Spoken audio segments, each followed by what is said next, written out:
When you think you're too legit to quit, you're gonna be out getting thrown out the water by people like Karabo, people that have been editing for like a million years, people who indeed scoured the internet searching for free software. Hey, people who scoured the internet because they're broke, they ain't got nothing, but hey, they have seen that there is like an avenue of making money in social media. And so for those reasons, in their teething phases of social media content creation, they then need to find free things. Because now if I'm working like a regular 9 to 5, that's keeping me alive, and I am able to pay for my car, my house, my children's diapers, and whatnot, I'm not going to go out of my way and literally pay a premium, do you understand, for something I'm experimenting with. I'm not going to go and pay a premium for something that I'm experimenting with. I just want to create videos, and on YouTube it's free to do that if you've got Wi-Fi. So why in the world under heaven would I want to go and purchase something that is just a hobby? And that was CapCut's VP.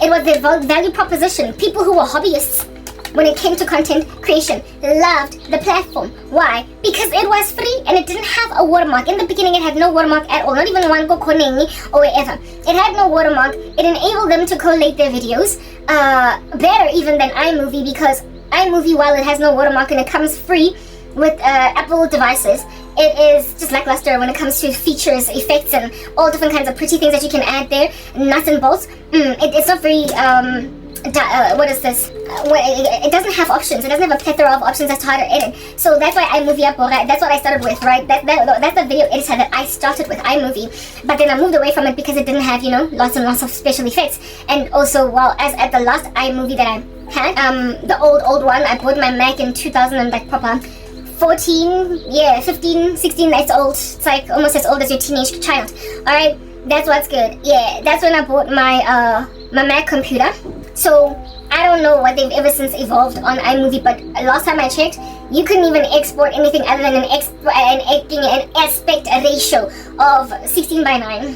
Alright? Or is it 9:16? The one that's not landscape but the one that's not portrait but landscape. You could only export landscape. So if you wanted a portrait video, like for shorts, you would have to export it landscape and then go to another software and bring it back up again.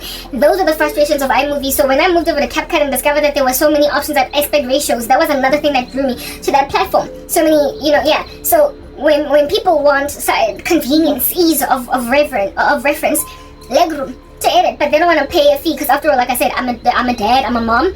I've got a 9 to 5 job, and this year I'm not trying to make it a way to make money. I'm not like Karabo, actually desperate to make anything at all. I am just experimenting with a YouTube channel because, I noticed that people actually be starting them. When you're that girl and when you're that guy, you're not gonna go and pay 2,000 rands per annum, 1,500 rands per annum, 800 rands per annum on a software to edit on, because you don't even know what you're doing. You're feeling your way around. You don't even know that you need software. I mean, in the beginning, when I first started creating content, I literally used to, like if I had 4 parts, I would upload 4 parts that are like 5 minutes each long. While I was content to have a 20-minute long video, I nonetheless posted 4 5-minute long videos and say next part. I didn't know anything about end screens. I didn't know anything about collating a video or putting it together using a video editor, where it is that you can take all your 4 parts and make them just one 20-minute long video. I didn't have that, so I would upload like literally 4 separate videos, 5 minutes or 7 minutes, when I just wanted one chunky video. And that stuff can be laborious for people to watch, but that's how I used to do until I discovered the YouTube editor. YouTube used to, I don't know if they still do, because I don't use it. If at all they still have it. I certainly don't use it, but I would imagine they do have it, right? I would imagine they do have it, because they enable you to remove music that has been copywritten inside the application and add their library music. So that probably also gets done in their editor, but there was a time when, if at all it doesn't have it presently, YouTube used to have their own inbuilt editor. And when then YouTube introduced, or when I found out, I didn't introduce it at that stage, but when I found out about the YouTube's inbuilt editor, I started to collate my videos inside YouTube. Right? Where it is that I would upload 4 different videos and then put them together inside YouTube that way, 4 different videos. But then I moved over to iMovie because I watched this one YouTuber speaking about what video editor that she uses, and she then spoke about how it is that Apple computers come built in with a video editor. I then went looking for this video editor, and when I found it, I was like, oh, okay, so this means that I don't have to edit them videos inside YouTube. I can edit them out here and then post the whole thing, blank, all of it, save it already on YouTube. These are learning stages, you're teething. In the beginning, of you being a content creator. You will post an ad, like just a boring, uncolor corrected, noise reduced, whatever, just a bland, what do they call this, like raw footage, like video, and you will just put it up until you grow so much, until you become so like accepted, received, until you get subscribers and you start to see that, oh, this makes sense. Only at that stage do then people start to think about things like, okay, maybe I should purchase a subscription for a video editor, because now I really want to invest in ABCD. And CapCut capitalized on that. They honed in on that. They hopped onto it and bit into it like a dog that is rabid all up in your grill, trying to kill you before your time. They hopped onto that bandwagon, realizing that so that content creation in the content creation industry is booming. And so if it's booming, if you're gonna get a whole bunch of people on your platform, you need to basically draw them in, lure them to your particular video editor by making it free, because at the end of the day, they're all experimenting, they're all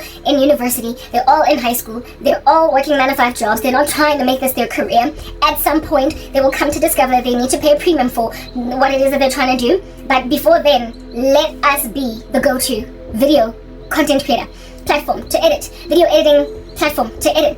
It was an excellent value proposition, and seeing it, you know the saying, if it ain't broke, don't try to fix it. If at all it won you so many millions, I would imagine, users of your platform, if it won you all those people, don't fix it. Like, if it is not broken, don't fix it. They needed to be maintained on CapCut, some kind of perpetually available free version. It must have, necessary, if at all they would have the same growth trajectory that they have experienced and enjoyed over all of these years. They had to maintain some kind of version of the video editor free, because that is what caused them to burgeon, boost, bubble like a brook. Do you understand? That's what made them flourish. And now they have taken that away and they've made like Filmora arrogant. It's just absolutely arrogant. Why is it arrogant in all of that cataclysmic? Why is it cataclysmic? And how arrogant it is. It's arrogant because, listen, just like in marketing or any other economic structure that is out here burgeoning, bubbling, popping like a bud from conception, when people start to make a discovery of how successful it is, right? When it mushrooms, right? Like a cookie inside the oven, there are entries into the market that literally are copycats of that party, of that very video editor. There will be copycat entrants into the market that are trying to fashion themselves against the very video editing model that you have. Well, in this instance, we're speaking about video editors, right? There will be entrants into the market that are doing no other thing by copying this thing. Why? Because if at all it is flourishing at this particular rate, and the market is presently only it's alone, there will be people who will notice that there is market share that they can steal, because the industry is still booming. Like, when I was working for MTN, or rather the telecommunications space, prepaid, for instance, was MTN's original thing, right? While postpaid was Vodacom's original thing. Well, when MTN started to like kill it, massacre it in the prepaid space, Vodacom innovated prepaid, and then there was Cell C that came on the scene with prepaid and postpaid, and then there were all these other like AutoPage and whatever. Yeah, that just rocked up out of everywhere. By the time I lost my job at MTN in 2014, both the prepaid and the postpaid markets were so saturated with not only the big giants, the big telcos, including Telkom Mobile, of which used to be only landlines. You know, Telkom from back in the day was only landlines, but then they realized that the landscape is changing. Landlines are only now being used largely for telco lines, and not only that, but companies. But when it comes to people walking up and down, cell phones are becoming the new landlines. So they caught onto that, and then they brought on their own prepaid, postpaid theme. Bobby right next to also being a powerhouse when it comes to landlines and what have you. Then all these others like just rocked up, popped into the market until with their service offerings being so competitive, every single household with on any given day, maybe 5 people there, and each of those 5 people would at any given time have like a good 2, 3, 4 SIM cards, right, per individual, and they would play musical chairs, especially within prepaid, because prepaid is not contract. It's like, you know, you buy bundles, you buy airtime, etc. So within the prepaid space, you remember Port to Us, LASLC, and also getting a Port to Us was a service offering, because people, the thing that they were loyal to when it came to cell phone operators, right, was their cell phone number, because people knew it and they didn't want to change that. So they introduced things like SIM swaps, where before, if you lost your SIM card, you could not get the same number again. Like there was a bizarre time like that, right? Yeah. Also, people were reluctant to move over from Vodacom to MTN and from MTN to Telkom Mobile. So therefore, Telkom Mobile respectively then steal the clients of Vodacom because of the fact that my number's going to change. So they came up with a port to us. I think it was Cell C that first came on the market with port to us, where it is that if you port to us, you get to keep your number, but you come on our network, and when then you come on our network, we will offer you these. Like Cell C in the beginning was just so crazy competitive. It was so cheap, and that's why it grew so fast. It was cheap in comparison to Cell C, not Cell C but Vodacom, and in comparison to MTN. So because of how cheap it was, MTN had to significantly slash its prices. Vodacom had to significantly slash its prices. SIM cards stopped being. I believe Cell C was also the first one to introduce the zero rated SIM card, where it is that you no longer have to pay 125 bucks like Papa. I remember a time when you would buy a SIM card for 125 rands. Yeah, now you like it's 0 rands. Like you pay nothing for a SIM card. Yeah, because they want to get you on their service offering, and so therefore spending on their network, and that's how they make the money. Yeah, the first on the market with that was Cell C, and then MTN follows suit. So too did Vodacom, and of course all these other cell phone providers. Port to us, the moving over to another network with cheaper rates, however keeping your number, was so successful with Cell C that MTN did it, and then Vodacom did it, etc. Vodacom was the first one to rock up on the scene with Please Call Me, and then of course because it was so successful to a point where it got sued.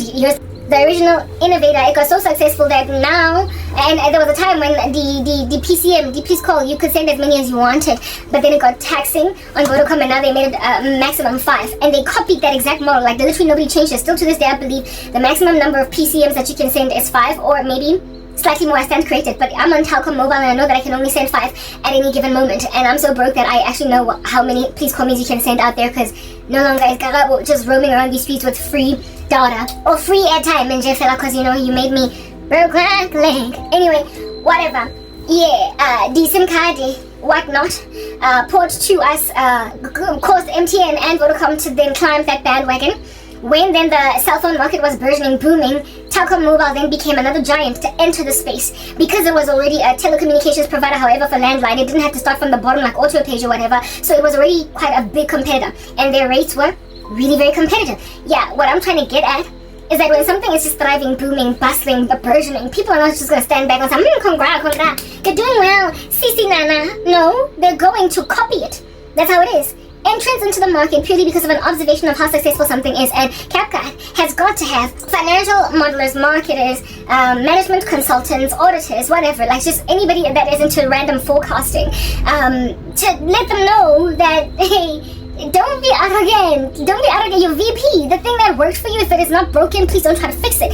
Do not be arrogant. Somebody got to be out to counseling this beast, and given that CapCut is Chinese and they're so industrially powerful, the fact that this particular industrial powerhouse that is China could not figure this basic thing out, it's just literally throwing me off a chair.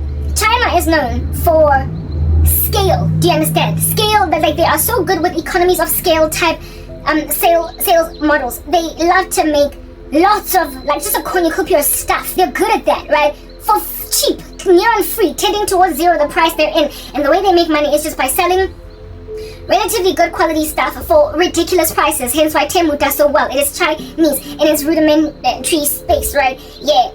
If China is so good at just selling relatively good quality stuff for such low prices, what is going on with CapCut, ByteDance? You see, the very thing that I'm talking about. The Lord knows how to deliver the righteous for himself. The Lord knows how to bring the righteous to himself. He knows how to set them free from the bonds of wickedness. He knows how to unclutch us from some rando that's got eyes that are green, cause she eats a lot of vegetables, and she claims it ain't got nothing to do with your new friend. Like Papa Umuntu, whose jealousy is so gargantuan, it's just like foaming at the mouths like a junkie that has just overdosed. Alright? The way that Motwana le Monagating. And so, Vimbile, Fubing, on some somebody that is sitting on your chest like that because they feel entitled to you. Yeah, it is written in God's word that David, when he was lamenting in one of them Psalms that he's complaining in, he's like, confuse the wicked, O Lord, confound their speech, confuse them, make them basically just shoot themselves in the foot, and basic stuff they're not gonna get. How are you a Chinese company, ByteDance? Do you understand what I'm saying? And you make this decision. Your value proposition was perfect. It was like prepaid, yeah, MTN when it first came on the market. it would be like MTN deciding to do away with its prepaid service offering now that it has done so well on the prepaid space, and then going completely postpaid, even though Vodacom is a market leader in postpaid. Literally copying the model A of Vodacom, even though Vodacom was here first and foremost. You are never going to do as well in this particular space as Vodacom. And on top of that, it wasn't broken. Why are you trying to fix it, right? What you can do is add postpaid, like what it is that MTN did do. Add postpaid, but keep prepaid, because it is your core competency. It is your core competency. It is your value proposition. It is the thing that flourished you in a season where the market was burgeoning for this particular service offering, right? A whole bunch of people are moving over to social media libraries like YouTube, like Instagram, whatnot, and so therefore needing video editors. Do you understand what I'm saying? Or photo editors and whatnot. Yeah, and just like Telkom are jumping on the bandwagon of both prepaid and postpaid, just like them copying each other's service offerings until everybody's got please call me, until everybody has got an ability to port over to another network without changing your number, until everybody has got very competitive prices, until everybody has got 4 SIM cards per household, so people are out here playing musical chairs. And so because you are now so saturated in terms of the market of prepaid customers, in particular prepaid customers are the ones that have got more than one SIM card, right? Like I've got two SIM cards. One in my iPhone, and then the other one in this cell phone device. But it's both Telkom mobile. But usually people will have like an MTN SIM card, and they'll have like a Vodacom SIM card, and they use these numbers for different purposes. Or where it is cheaper for them to use Vodacom, they use Vodacom. Where it is cheaper for them to use MTN, they use MTN. So when then the market becomes that saturated to a point where per individual household, every member therein has got at a minimum 3 SIM cards. Do you understand what I'm saying? No longer then can you compete on price, for crying out loud. You literally cannot compete on price. Your prices have got to tend towards zero, and your service offerings become the thing. Your service offerings now become the difference. The uniqueness of what you can bring to the market becomes the difference. Your service offerings become the difference when you can no longer charge a premium on a product precisely because of the fact that so many other people are offering the exact same thing for a smaller price. That's why the prices of getting SIM cards eventually became zero rated, because it was no longer feasible for MTN and Vodacom to maintain such expensive SIM cards, because then everybody's going to, when they want a new cell phone, automatically just go to Cell C, because then I get a free SIM card. MTN is after charging me 125 rands and Vodacom are just charging me 170 bucks just to get on their network. Everybody had to zero rate their SIM cards. Everybody. CapCut is actually making like Michael Jackson and moonwalking backwards. It's moonwalking. Do you understand what I'm saying? Because it's saying, this world is not my son. I'm not your dad. I'm not your mom. Content creators, that's CapCut on you. It's giving you problems, right? Yeah, it's like the foster parent that ought to be on some, I didn't give birth to you, don't come give me nonsense. I can just kick you back into the system. I can just tell the welfare system, the foster care system of the country to take you. I don't want you in my house. Yeah, CapCut was like, I'm not your mom, I'm not your dad. I don't have to keep feeding you. I don't have to take you to school. I don't gotta do that. They are arrogant now. They're getting arrogant. Do you understand what I'm saying? Saying to some foster children that you are not my kid. Except with foster kids here in Last the Deal, the state gives you some kind of a stipend in order to take care of these children, right? So when then these kids move over somewhere else, you lose their money. Like CapCut had to have seen that there would be a mass exodus. All I can do is speculate. I would imagine that is probably happening. They did the very opposite of what I have just described right now, where it is that where it is that MTN, South Sea, and Vodacom noticed the benefit or the value of prepaid, and so they went on board. And then later on Telkom Mobile, and then all these other little subsidiaries. Do you understand what I'm saying? They're doing the opposite. Their value, their original core value proposition, their core competency, the thing that they were the best at, they have literally gotten flushed that at least on their. They love to experiment with PC because that's the lelanje, di rupitsena, di antena, di rasa fela harawa shimane ba khanta di rupitsa bona, and all that licentious behavior against PC clients, because they're not that many. I would imagine that their base for PC is not as big as for mobile, so they can dance around on the heads of PC people first and then move over to mobile. You know that that's a difference with CapCut. You figure that out eventually, because When they make big changes that could unhinge their customer base, they tend to put them first on PC to test the waters.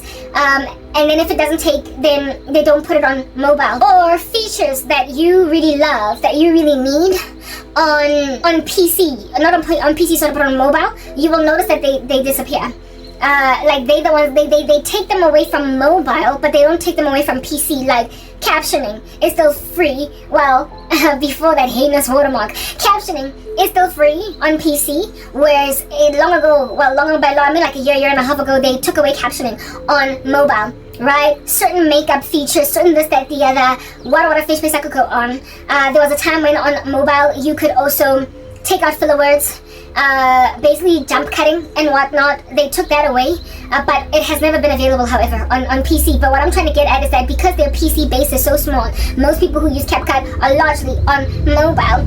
They, like I said, but go the PC users, right? And the first place where I used CapCut was on PC, then I moved over to mobile. On mobile right now, for now, literally it is, it's for now. It's one of those, I gotta go. I gotta start marching. I gotta start putting on a jacket, a coat, some shoes, a scarf, and get the step and like tread from this place, go into the winter cold, and start to trek to another place and make myself therefore comfortable. But then, no matter how tough it might be to teeth, no matter how rough it might be to teeth, and I already knew that I needed to move over from CapCut. Why? Because they persecuted me in my own personal, unique capacity. Hlongwane, somebody paid a bribe over there to really significantly reduce the quality of my life. This, however, changed on PC. I don't think it's a target on me because it's not for I think they've noticed every time that they take something away from me, I just find another place to utilize it. So this time around, I don't think it's a bribe or anything strange of that nature. It is just an arrogant company's decision that the Lord has handed over to a reprobate mind, that the Lord is not delivering his saints from. Remember I said earlier, God knows how to deliver the righteous for himself. He knows how to save the righteous for himself. He also knows how to take umuntu that is with green eyes because she's eaten a lot of vegetables to literally finally get off your chest. God knows how to confound the wicked until they capitulate. He did it with Pharaoh in Egypt. I am not letting go of my workforce, like to dream on. And God, over a series of judgments, and I already did a video of this nature, literally picked away at Pharaoh, like an ice pick, actually creating an avalanche eventually. That ice picked away at ice that brought down all of Egypt's workforce, otherwise known as the Hebrew slaves. The final straw, the final, extraction of ice from this particular mountain, right, was the death of the children, the firstborn kids of Egypt. And then he was like, let them go. But then rebellion happened and they followed them to the Red Sea. And then they got engulfed. We know how that story ends. They then got engulfed by the waters of the Red Sea. That's what's good. So stubbornness, even when you try to persist, you've lost, okay? Like, just let go. Do that. Like, drop it like a hot potato. It's enough. She's bruised enough. God knows how to plague a king. God knows how to plague a city. The Lord knows how to, in piecemeal effect, by extreme attrition. Do you understand? Finally just pop a pimple out. Pop some pus out of a pimple. God knows how to extract goo from an ecosystem. Holding on for dear life, dear life. Moya unzoba khoga. Have you seen the movie Total Recall? I wouldn't employ anybody to go watch it because it was quite ridiculous, but I've seen it back in the day. You know when those windows crack open on Mars, or where it is that they're at, how those people be out here holding on to everything, flying in the sky, but if they let go, they end up in that hot sand that out here causing everybody's eyes to pop out of their sockets. Yeah, that's what's good. The Lord knows how to get, the way he can hold on to their lives, the way that those people got Total Recall hold on to them. As the window like their en route death go clear, they will hold on to every structure hoping that they're gonna survive this thing. It's unsustainable. You can't hold on to this thing indefinitely. You will get blown away and then you will perish in the hot sands of hell. You will perish in the lake of fire. You will eventually die. Pharaoh got consumed by the Red Sea. CapCut, like I said, Chinese, one of the most industrialized economies on earth. Very smart people, very hardworking, barely sleeping, actually literally making their offices bedrooms, and business-minded, extremely gifted, and yet strangely a company that belongs to China is unable to figure this as a basic issue. This is how the Lord confounds the wicked. This is how the Lord says, oh, so you think that you can persecute my sons and my daughters?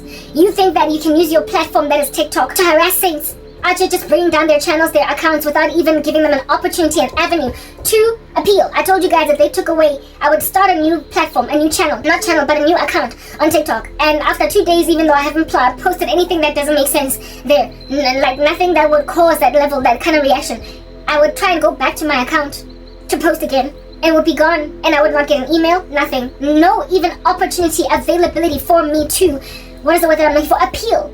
That is the level of Christian persecution happening on TikTok. Do you understand? It's worse even than YouTube, any other of these social media companies. Any other of these social media companies that can censor us, TikTok ain't got jack on them. Or rather, they ain't got jack on TikTok.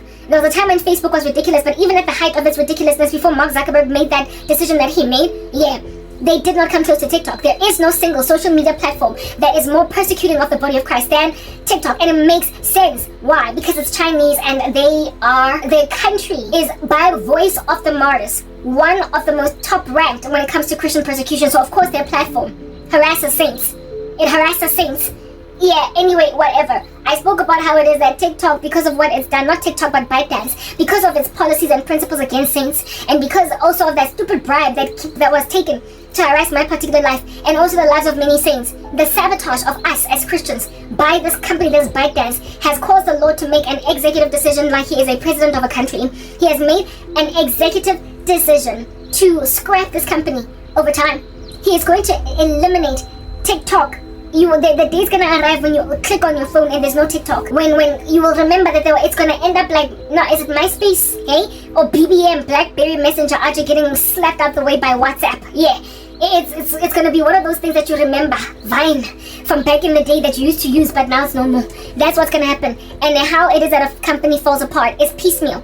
Little by little, however, there are evidences that something is about to fall apart, right? You can tell that if this thing is maintained on this trajectory, it will. I also spoke about how they're also going to wear a pomp and arrogance that America is going to innovate some other platform that's going to cause its people, Americans that is, to move over to it, because it's going to incentivize them even more to be on it, because they tried to not deplatform but ban TikTok in the US, and for those 13 hours people literally lost their minds out of popping every pimple that they can on their faces, like in one fell swoop, giving themselves some strange disease. Yeah, Americans did that, and so the reaction of the American government was to bring them back on there, but ever since then they were like, this thing is dangerous. If all our people are this crazy, and if all our own people are becoming treasonous against the US because of the expulsion of a Chinese platform, we need to figure something out. And I told you guys about some back-end plan that is being embarked on by bipartisan rule, as in Democrats, liberals, conservatives, as everybody is in agreement because of the safety of America being tarnished by this platform. The insights that they gathered from that banning seasonally they caused a reaction that would replace ByteDance and so wean them off this monster, as opposed to rip out the sweetie from the baby's mouth straight away. I spoke about how that's coming in my other video, right? I won't expand on that because that's not this particular video. Mara, what ByteDance has done now has proven to me that what the Lord said he's going to do, he's done it. Even though I lost faith, I lost hope, I shared the prophecy, and then I sat around and I was like, whatever, I'm still severely persecuted. And then because I'm double editing, I'm parallel working, because I'm busy, more life things. So I can say what that's giving, because I'm too busy to feel that your ugly gangster torn foot and your toe just sticking out over there is on my chest. I don't have time to feel that because I'm too busy. But anyway, whatever. People are just like attempting things. Because of my very exceptionally busy state, trying to make it multiple places where to edit, and my phones have been disappointing me. Sort of where I put new batteries in. They've been disappointing me, so I've been using my PC to edit, even though my PC is like terribly slow. And ever since I left Netflix, by the way, praise the Lord, there's always benefits out of walking away from a space that's not healthy for you and that every so often makes you sin. Ever since Netflix does not open on my computer anymore, I noticed that CapCut exports a lot faster, and I don't get glitches and twitches until my computer switches off, shuts down altogether, and comes back on again. So Netflix clearly uses a lot of memory. It must, because I used to keep it open all the time. I didn't realize it was taking up so much of my space. Now a lot of my stuff is just exporting swimmingly without it being open anyway. So because of me walking away from Netflix, it then became even that much more convenient for me to edit on CapCut, because it was no longer causing my computer to just be super slow or whatever. So I was like, okay, look, I found a way around, and just when I happened upon this new discovery, this happy space where I'm editing with limited glitches to my computer because of closing the tab that is Netflix, just when I'm in that sweet spot, chilling at a beach out here rocking some sandals, okay, yeah, just when I'm happy with a coconut drink that has a swirly straw in it, soaking in the sun, just when I'm there, I then get this like discovered from CapCut. Batum, I'm editing swimmingly Lana boy, you know, and they've got this like heinous watermark. They literally made like Michael Jackson and moonwalked backwards. This Chinese company, therefore confirming to me that God is the God of process, God of procedure. The heavenly one on high is all about piecemeal steps. He takes one, like, how do you eat an elephant? That's how the Lord be out telling the human race. That's how he be out comforting the body of Christ. Honeybees, how do you consume an elephant? Lord, me, please pick me, answer that question. I want to answer, teacher. And then God is like, Karabo, you tell me. And I'm like, one piece at a time. And God is like, yay, everybody give Karabo a hand of applause. She's right. And then puts a star in my head. For being a good little girl with good answers. Yeah. How do you eat an elephant one piece at a time? Alright? How do you bring out a monolith or a megalith, a gargantuan company that thinks it can be uprooted? One bad policy decision at a time. One crazy policy decision at a time. One corporate governance oversight at a time. One indiscretion at a time. One corruption at a time. It takes a minute. Do you understand? So that's why I get it. Wait, like, wait on the Lord. You don't know what he's doing. I said the other day, I used an analogy the other day, that when you ram into the bottom of a building with a bulldozer, that is a skyscraper, it's a big gargantuan standing like monolith. Do you understand what I'm saying? And so therefore, it's highly unlikely that a vehicle, a high-speed vehicle crashing into this building will cause the whole structure to fall down. Like, architecturally, it's literally not that weak, otherwise no human being would be allowed to set foot in there. Do you understand? But if you grabbed a bulldozer, a strongly enough fortified vehicle, and you kept on ramming into this building, reversing, ramming into it, and when this building is then debilitated, you throw it away and you grab another vehicle of the same fortification, of the same strength, with these kinds of reinforcements, and then you ram into it again. Eventually the whole building is going to come crashing down. Eventually the building is going to come crashing down. So how do you bring down one building with one vehicle? Literally one ram at a time. Eventually it will fall. The whole building will fall. The thing about perseverance and insistence, holding fast to God, is that the first ram into this particular building at the very bottom floor is going to be underestimated, because likely it is going to cause injuries to the driver. It is also going to disquiet a couple of people who will be disarrayed, and as a result of the disquiet caused by this ramming vehicle, there will then be interventions to ascertain that the driver that is ramming into the bottom floor is gotten rid of, is taken care of, right? So as not cause this damage again. But if this driver is like blubber, just multiplying, if this driver just keeps on coming again, if at all, today it is this driver, tomorrow it's another one, 3, 4, and every single day somebody rams into this building and they keep on ramming into it just before they can rebuild. Over time, even though initially you were underestimated as just a nuisance, a fly buzzing around the ear, the faces of important people, they will start to listen, and you will start to become more and more intimidating.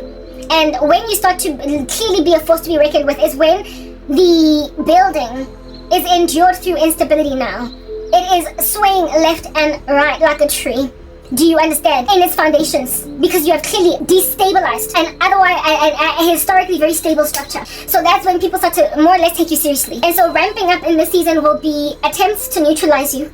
There will be attempts to make you settle. What is the word that I'm looking for? Concede. They will try to make you capitulate. They will offer you a settlement deal because they realize that you are actually now truly threatening. If you continue to ram in, on that day you hold on to God's promise on something. I'm not going to settle. I know what it is that the Lord has set apart for me. So therefore, I'm going to finish ramming into this building, because what is imperative is that this whole structure be brought low. because it's evil in its entirety. It cannot be maintained. My ramming into this building was not so much a benefit for me as a unique individual, as a unique driver of a bulldozer. It was God's heart for the people who live in that neighborhood, because this monolith was actually releasing cancerous gases, carcinogenic gases into the sky, killing the whole neighborhood, so the whole company had to fall. So therefore, conceding doesn't make sense. Therefore, taking a settlement deal doesn't make sense. Negotiations don't make sense. What is imperative, what is the important thing to be done is to bring the structure down, because it's evil, it's nefarious, it doesn't make sense. When the Lord has earmarked something, and when He has picked a controversy with something, and has determined to destroy it, because just in its nature, in its sheer existence, just in its existence, its sheer evil, its sheer wickedness is so exorbitant that this is not a matter of seeing what you can salvage. Nothing here can be rescued. It is about destroying everything. It is about bringing down the whole structure and rebuilding.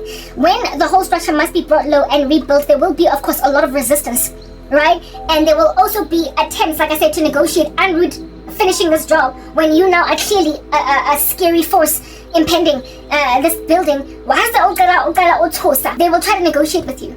They will try to water you down, simmer you down, talk you down. But you cannot back down when the whole structure, like I said, is malevolent, when everything is gangrenous, when mold has ingrown the walls too much for this whole building to be salvaged. So what we need to do is bulldoze it and rebuild.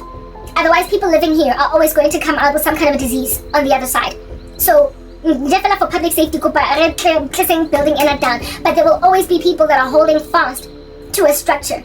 So how then does God bring down something so powerful? Usually through the underestimation of the first people to ram into that building. But by the time they're unstable and are wobbly on their foundations, by the time that things get there, at the time when things get there, that's when they start to want to try and negotiate much. And that's when they also become very below the belt, where it is that if you don't want to negotiate, I guess you gotta die. So they will ramp up death curses and whatnot, type establishment thing. So, building, whatchamacallit, by dance, when God first gave me the prophecy, first and foremost, I had a dream of a Coca-Cola, it looked like a can, like a Kenya Coca-Cola, but it had the brand, it rather had the brand or the logo, TikTok, you know, that red, turquoise, black, music note, whatnot, it was a can that had the branding of CapCut on it, of TikTok, on it, and it was squashed, it was like a crushed can.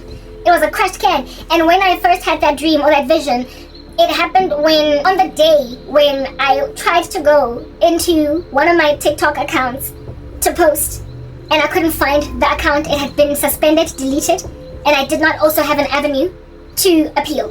When I saw that, my heart sunk in my chest, so much persecution, and as I sank into myself and I blinked, within that little moment of blinking, I saw the vision of that crushed can with the ByteDance musical logo being on it, or the TikTok musical logo being on it. The Lord was showing me already then that this here is going to be a crushed can one day. It's going like I've seen similar visions as well with Instagram being an empty house that has been newly painted and it was struggling to sell. It had been they had refurbished it. They had this house was newly painted. It was empty. There was no furniture. There was a for sale sign outside, and the reason why they refurbished it was because it was no longer selling. It was no longer selling. Did you see what I'm saying? Like they had tried to sell it and nobody bought it. So then they refurbished it and still it was not selling.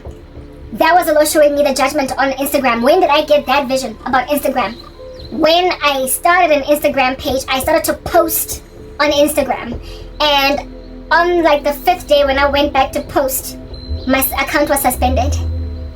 Why did they suspend I still don't know. I could appeal though with Instagram, but they just suspended me. I shared, right?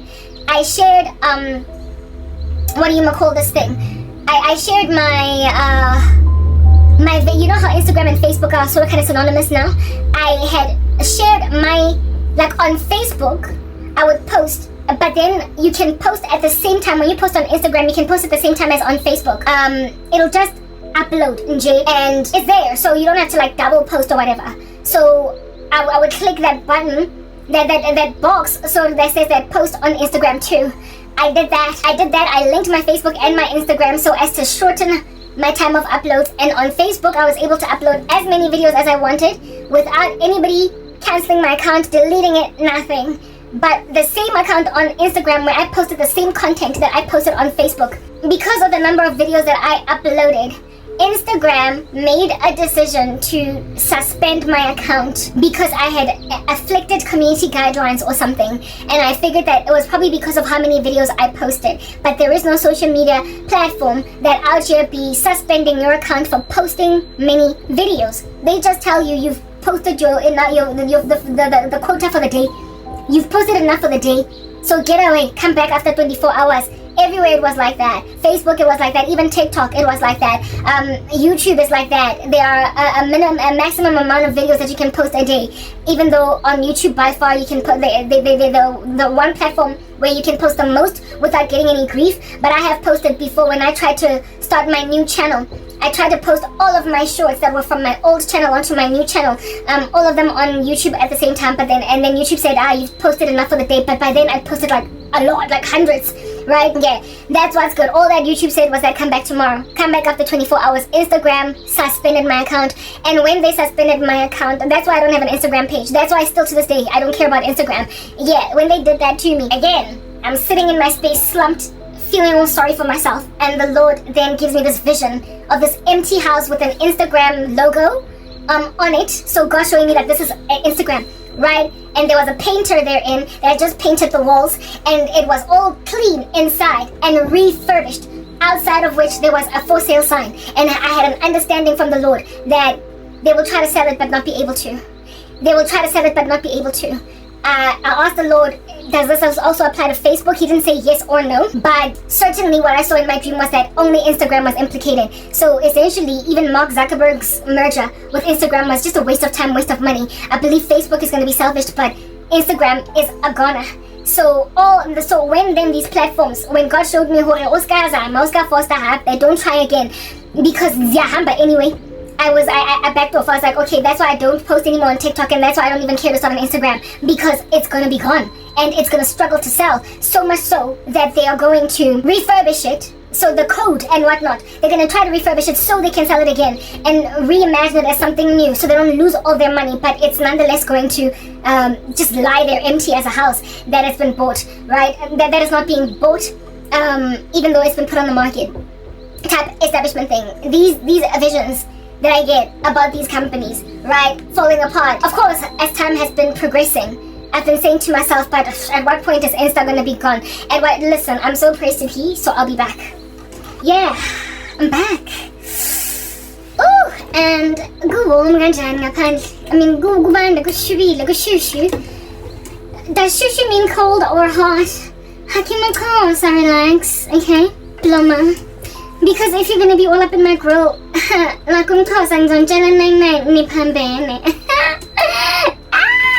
anyway, whatever, listen, okay? So with Insta, get better tight, guys. Hey! Yeah, never in my life did I think I walk around in gently. Tight, all day, tight. Yo, yes. I want to be put me in a life, ne? And like Instagram, feel like I disappear one day, anzo tengisa. You're not going to be able to sell yourselves as a going concern. I don't know these skills. I don't know anything. I say pampa before king. I say tello king. I say kiki bogats. Telel. Tangar. Very correspond king. Yo. Anyway, whatever. Yeah. So the thing is, when time progresses, all the dreams that I get, the visions, the things that God shows me, guzo shuba hwe ganjani bomahwat.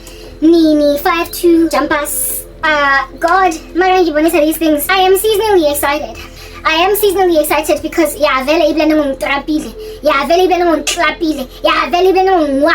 so I deserve. I feel like when God showed me the impending destruction of bike dance, I was like,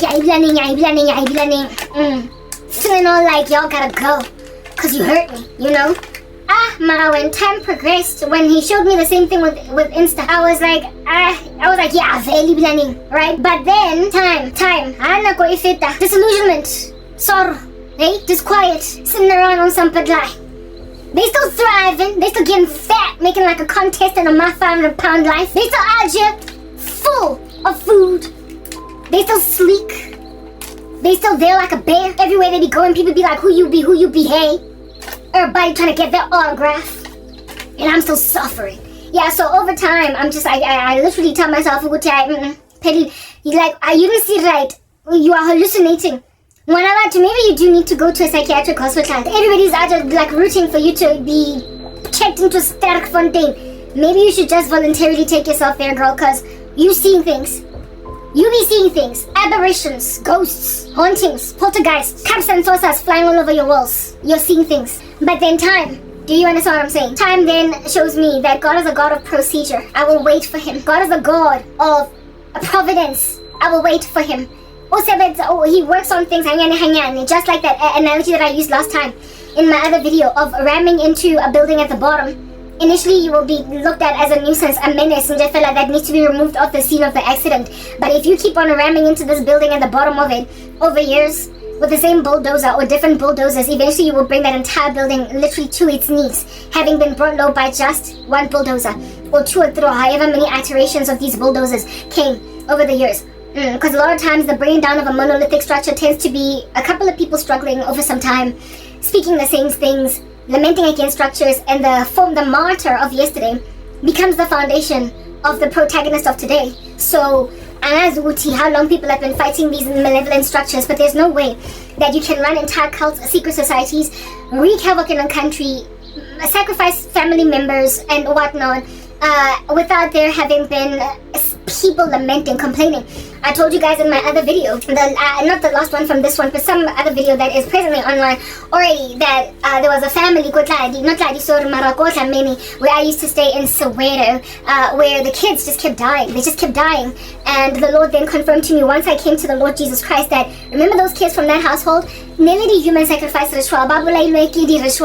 So this ritualist trend, fashion, Yadi Mamlambo, it might appear to be into Ezolo because there was not so much speak about it in the corridors when I was on the camera. It might appear like a trend, it come out of nowhere, like torn jeans at the knees, in 2017, or whatever. It might look like it's a yesterday trend, but because of how prolific it is now, because of how it's also being pushed, punted, peddled by social media, so many, these people, so many content creators are literally doing magic channels to counsel people, lawyer this, lawyer that, cut up an onion in your kitchen and this is how you're going to get a woman to love you. Yeah, it might appear as if though it's a 2025 issue, but this here, I come out of the woodworks just Izolo. It has been eating away at the wood like termites, like maggots, like mold for years, but only once the structure is about to fall apart, cave in to a mold infestation, that's when you start to basically smell it, see it, and there be sicknesses in the house. People out here be catching something. When basically wicked structures are asymptomatic. Wicked structures are asymptomatic until it's too late. They're like cancer that way, right? Like cancer is treatable, and you can live to tell the story, be in remission. Hallelujah, congratulations. We are glad for you, sister girl. You survived cancer. You strong, girl, you strong. You're a survivor. You made it. Cause you're not gonna stop, you're going harder on keeping yourself checked every so often, perpetually taking those mammograms, but you survived. You survived cancer. Mara cancer. Catch it late. I have, my ex-boyfriend's brother passed away from it, and it was caught late, and like proper this guy, we partied with him 1 December, yeah, and then by, was it April or June the next year, he was gone. He was dead. He one day had a stomach ache, and then next thing he was dead. And it was like, whoa, obviously this cancer was eating away at his gut for a very long time. But by the time he was symptomatic, it was too late. That's the thing about cancer. Once you start to feel aches and pains, and once you start to cough out blood, and once you start to get them headaches, that's when it's kind of late. You have to catch it when you are asymptomatic, and that's why it is encouraged that you should keep on going for checks, your prostate checks, your boobs, mammograms checks, this, that, and the other. Just keep on checking, you know what I'm saying? Because you never know, you never know, you never know. It's best caught early, and if it's caught early, it's treatable. It's gonna be like, you know, bad acne. Just go on a 6-month course of Roaccutane, and you come out right as rain. On the other side, yeah, but like wicked structures are like a malignant cancer that is spreading, it's metastasizing, and if not nipped in the bud early enough, you will catch it when it's already aching, it's already paining, and by then it's stage 4. So all we can do is get people's affairs in order at this point. Yeah. Unfortunately, the grand majority of evil structures tend to get to terminal stages undetected. The only way that you can discover a malignant structure is by proactivity, indeed, just like with cancer. Get that that pap smear, get that prostate check, get that biopsy for whatever of a mass that you might find wherever in your body, okay?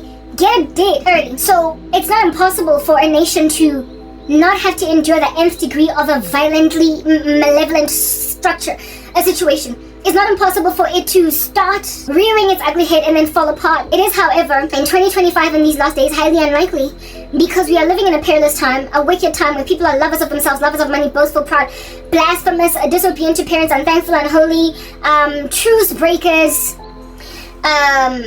haters of those who do good, lovers of pleasure rather than lovers of God, having a form of godliness but denying the power thereof, have nothing to do with such people, yeah, etc. Like, we're living in a terrible, terrible time, so people are too selfish to do anything. Do you understand? People are too selfish to be proactive. People are too selfish to get that mammogram, that cervical, that pap smear. People are too selfish to get a biopsy done on a strange mass that you can't account for as to whether or not it is malignant. People tends to have enough evidence very early, like as in the rooster has yet to crow in the morning, the chicken is yet to be like cuckoo early enough before the sun even rises. There are enough people with their ears on the ground able to know that there is something brewing and stewing, but there's too much, like I said, love of self, love of abusers, batong, like 2 Timothy 3. There is too much last days incontinence, last days moral turpitude, and too much selfishness, rapacity, too much conceitedness, too much lack of concern for your fellow man, like living in a silo, albeit having some kind of foresight. Do you understand? You don't care anyway because you think that somehow you're gonna be the only crazy little individual in the room that is experimenting with this thing, when if there's you, honey, there's more where you came from. Add a multiplier. There's 20,000 other people who are just as rapacious as you. Yeah, and so for those reasons, you then bubble a pathogen in your bones. Let it metastasize as you reach terminal levels. Shut up. People are too much lovers of self, lovers of money, proud, arrogant, abusive, disobedient to their parents, ungrateful, unholy, heartless, unappeasable, slanderous, without self-control. Okay? Yeah, like a city without walls, alright? Without self-control, brutal, not loving good, treacherous, reckless, swollen with conceit, lovers of pleasure rather than lovers of God, having the appearance of godliness but denying its power. Avoid such people. Among them are those who creep into households that capture weak women, lazy that until it's barking during a time when you want to concentrate, you won't even know that you need to get rid of it. Yeah, type set up thing. Burdened with sins and led astray by various passions, always learning and never able to arrive at a knowledge of truth. So they know what's right to do, but they just don't do anything proper. Yeah, just as Janus and Jambres opposed Moses, so these men also opposed the truth. Men corrupted in mind and disqualified regarding the faith, but they will not get very far, for their folly will be plain to all, as was of those as it was of those two men. So, like I said, with any given nasty structure in these streets that starts out, it's much like a cancer. It's much like a cancer. It's already fatal. It's already lethal. It's already a life in danger, very early on. However, there's a point where if you catch it, you can stay it. And the only nations, the only villages, cities, towns, homes that can succeed to get cancer treatment when it's caught early, and so therefore go into remission, are holy nations, okay? Righteous villages, righteous households, righteous cities, righteous companies. The righteous are proactive. The Bible says, test yourself to see if you're in the faith. Who knows, lest you should fail that test. Examine yourself. Work out your own salvation with fear and trembling. Do not think you stand, lest you should fall, right? Yeah, the Bible makes it clear that we are made of folly, and that we're dust, nonsense from the get-go, and that we have to keep on guarding this thing, checking it, self-reflecting, introspection.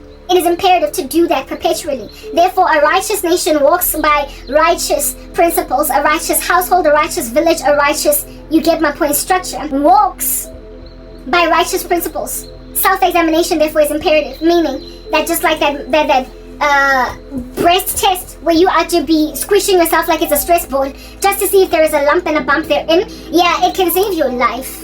It can save your life. Do you understand what I'm saying? Self-examination can save a country. So if you've got your ears on the ground, you then can know that you have got what is a malignant tumor, a growth, and you can then literally start to burn it. You can go right to work on it. You can pray. You can repent. You can seek the Lord's face. You can fast. You can wear sackcloth. You can wear ashes. You can get down on your knees. Lay yourself prostrate before the throne of grace. And so therefore uproot wicked structures. The weapons of our warfare are not carnal, but are mighty in God for the bringing down of strongholds. Do you understand what I'm saying? We demolish arguments and every lofty imagination or pretension that seeks to exalt itself above the knowledge of the Most High. And then we hold into captivity every thought to the obedience of Jesus Christ. So when then you are aware that there is a strong man trying to rear his ugly head, or there is a low order entity trying to make itself chunky all up in your grill, you can just snuff it out. It's written in God's word that some demons only come out by praying and by fasting. But I would go so far as to say that demons that come out easily like a sneeze, they tend to be the first to succeed in duping and deceiving people before a monolith or a principality and authority and a ruler can chill over a town.